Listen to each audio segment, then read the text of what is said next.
Dan RadioStyle. Hope everybody out there's having themselves a great day. Fear is something that I hear a lot of people ask about. I see a lot of people bring up questions. They have a lot of fear. They have a lot of anxiety. A lot of people come at it from a how can I make fear go away? How can I stop fear? How can I create a life without fear? I'm trying to manifest something. Specific person seems to be one of the more common ones to have fear about, but probably a job, I would say, would be number two, right? A lot of people are worried about changing some sort of thing or money, right? I need some sort of thing to happen. I've got this high level of importance, and now, in reality, because of that to a large extent, now I have this fear that I won't get it. And so we try to figure out ways to get rid of the fear. Now, I did find a quote from Goddard. If every little rumor, doubt, or fear can move you around like a pawn on a chessboard, then you are not keeping the faith. How can I get rid of fear? First off, I think that's the wrong approach to come at it. How can I get rid of fear? It's hard to get rid of something when you're focusing on it, one. Two, it's hard to get rid of something that you don't understand, right?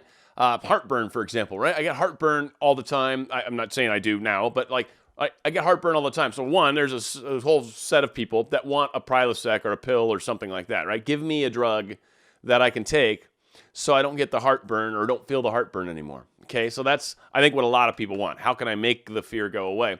But the problem is you still continue to do damage. You still continue to have this underlying issue. So you're not really doing anything other than mask, right? So if you don't take the pill and you get stuck with the heartburn, then now you got to kind of look into it. What is it that I'm eating? What is causing this? When you figure out the cause, you sort of can deal with it, right? You don't need something to mask it. You've now made it go away because you understand it. So from that standpoint, I feel like that is definitely what needs to happen with fear. And I thought about it for a couple minutes, and I was like, fear really, I think, happens for two general reasons.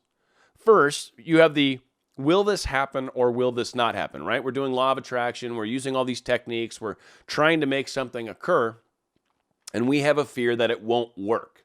A lot of people fear that the technique they're using is not proper. They fear that whatever they're doing isn't going to actually bring about this result that they hear so many people say, right? You hear people talk about all these wonderful things they've done with manifesting, but maybe you yourself haven't managed to accomplish a whole lot with it. So you question law of attraction. So from that standpoint, if that is where you're coming from with your fear, then some of the recommendations would come as start small. Do smaller things, manifesting smaller and smaller pieces to sort of prove the concept to you. Neville talks about the causation and how we pay attention to what we think and say, and you do this over a small period of time, you begin to see things happen in the outer world that you were just thinking about in your inner world moments ago, a day ago, whenever. And doing that a number of times, you begin to build confidence that, yes, there is something to this. What I think seems to affect the outer world, or what I'm feeling seems to come into play in the outer world. Really, we've talked about how thinking creates a feeling, and the feeling's actually what does the manifestation, right? It's actually what does the creation of the world. But the thinking is what oftentimes leads us into that path. So they're kind of both important, and a lot of times people say, it's the thinking that matters. It's the words you use. And it's like, no, it's the feeling that word creates in you is where the power is at. So understanding law of attraction better, if you're someone that's doubting whether this can happen, is what I would recommend.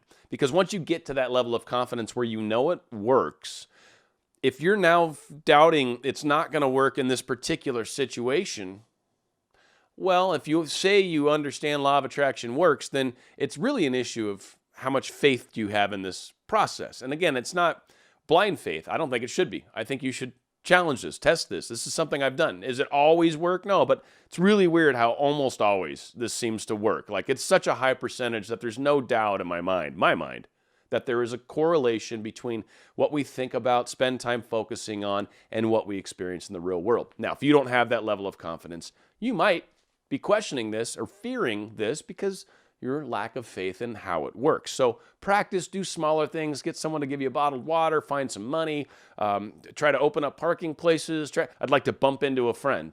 Cool. Watch it happen and watch how it happens. If you say, I'd like to bump into a friend at the Starbucks, okay, you're limiting things a lot now, right? Like, what really matters? Bumping into the friend or proving this very specific scenario can be manifested?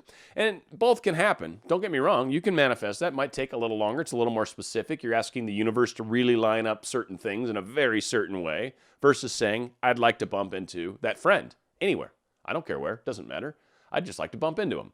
And who knows? Maybe you're walking through the Target and all of a sudden, hey, whoa, what's going on? Ba, ba, ba, ba. There you go. You manifested that. So there's a lot of really fun things you can start to do that will prove it. And then maybe you get into the big one. But if not, so maybe there's an ex or something and you're trying to get them back. Okay, well, you can keep doing it, but maybe do some small stuff on the side and that'll help build your confidence. So that was one of the angles I really felt like fear is it can come into play. Now, if that's not where you're at, the other side of this I kind of saw really gets into the worthiness and the self-love side. And so it's more an issue of should I or shouldn't I be able to do this? And so in those cases, it can kind of come into play of are we worthy, right? Maybe we screwed something up in the relationship. Maybe they don't really know who we are. Maybe we don't feel like we're good enough. Maybe we don't feel like we're in high enough social circles. Maybe we don't feel like we're famous enough. Maybe whatever. Maybe there's some sort of thing within you that makes you feel like you're less than worthy of this thing that you would like to have. And then, so because of that, you are afraid you're not going to be able to manifest this thing. We frequently talk about self-worth and talk about self-love, and it is one of the most important aspects of manifesting. And so the am I good enough question, we've got to be able to say resoundingly yes. And you can't just say yes. You truly have to believe it. You have to believe from inside that, yeah, no, I am good enough. I deserve to be happy. I deserve to be in love. I deserve to have a relationship. I deserve to have this person in my life. Like, you have to believe that. You can't just say words. The words don't, like, I hear people type it sometimes. Yeah, no, I totally believe in all this, but Well, wait, if you actually believe all this, then everything after the but should not exist. But it does. So you don't believe in this. You're saying you do, you think you do, you tell yourself you do, and then something pops up that immediately questions whether or not you truly do. And loving ourselves and having that sort of real, like, what do I deserve in life is a very powerful thing. Again, when we look at what's causing the fear, when we look at the core of what's causing it, and look at it and accept it and face it, that's how we make fear go away. You can't remove fear. There's no affirmations you can say, because what's going to happen is 5 seconds later, the fear is going to start creeping back in, and you're going to have to do the affirmations again, and then the fear creeps in, and then you affirmation, fear, and affirmation, fear, and affirmation, Yeah, it's a cycle. I've always said cycles. Look at the cause. There's a reason. Do it different. So creeping in, affirmation. It's not working, obviously, because here it is creeping back in, and you're like, all right, I got to do affirmations again. This is getting tiresome. What is causing it? Do you not believe in law of attraction? Or are you questioning whether it should or shouldn't happen, or can or can't? Maybe they're upset with us. Maybe we've blown up their phone. Maybe we've blown up their direct message them to Kingdom Come. So maybe there's some, healing that needs to happen. I've talked about my Astral Letters video. That's a good one. I'll put a link below. There's other things you can do. Anya's just talked about rubbing out, and maybe find a way to get through this forgiveness cycle that you need so you can believe it's possible. But whatever it is, there's something there that's blocking you from your dream. And that's where the fear is coming in. The fear is something within you that's kind of shining a light on the fact that there's something not quite right. Something's not quite in balance. So maybe go back to the drawing board with manifesting, get better at that. Maybe try to get some forgiveness going. Maybe try to look at ourselves. And is the person that I'm truly interested in, are they really the best thing for me? I mean, just maybe they're not available. Maybe they're in a totally different location. Maybe they really don't give you the time of day and you're just constantly trying to get attention from them and they don't give it to you. Well, don't you deserve more than that? Aren't you worth more than that? Wouldn't it be awesome to have a guy that just totally gave you attention and truly loved you for who you were? Why does it have to be this guy?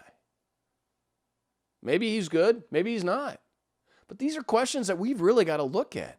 And sometimes maybe we're scared that we're going to either A, attract something that we don't want, or sometimes we're afraid that this person that we've given so much control and power over us won't take us back. And that's what scares us. And when that's the fear, yeah, everything's out of balance. So look at the fear. Look at what's causing it. Are you worthy? Are you believing in this stuff? What is the path that makes the most sense for you to go forward? Because once you kind of take care of that, once you realize this is what I deserve, this stuff does work, this is how I'm going to do this, you're unstoppable at that point, and then you manifest whatever it is that you're trying to do. But when you're scared, something's out of balance. Find it. Find it. Make it go away. And your fear goes away. You can't make fear go away by making fear go away. You can make fear go away by dealing with the thing that keeps causing it. Hopefully this makes a huge difference. Dan, Radio Style.